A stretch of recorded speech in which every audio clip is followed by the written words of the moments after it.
Hi, and welcome to our presentation on the invasion of the lionfish in Florida. Lionfish were introduced to the Florida marine habitat between 1980 and 1990. As you can see, there's a rather large concentration around the coast of Florida and its surrounding oceans.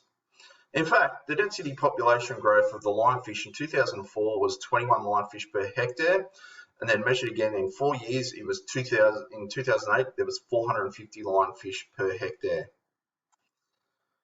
This graphic perfectly illustrates the population growth in terms of the numbers in the area in the Florida region between 1985 and 2014.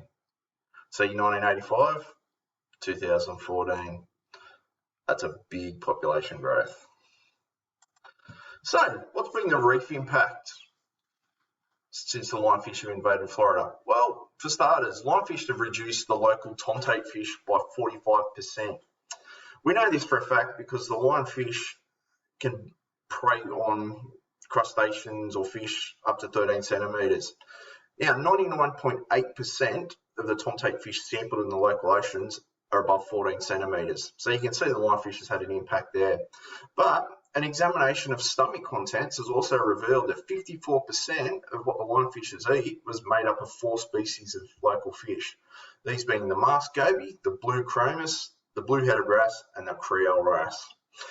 And let's further take a bit of a look at that picture, that nice graphic there.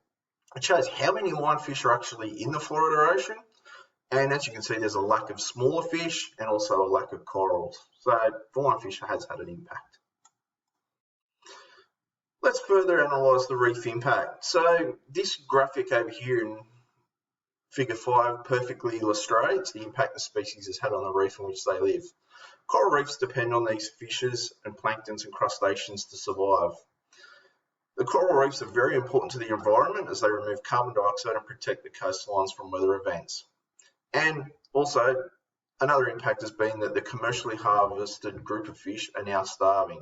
As you can see up here, the lionfish eats all of these fish. And a lot of these little fishies are actually food sources for the commercially harvested group of fish. So that backs up our claim that there's an impact on the economy. So why is the lionfish an effective predator? Well, firstly, check out his mouth. The ability to open its mouth and jaws big enough to fish up to 14 centimetres in length has had an impact in depleting the local region of fish. Also, the lionfish has big venomous fins and it has no known predators or parasites, which means the lionfish is free to roam the waterways and hunt.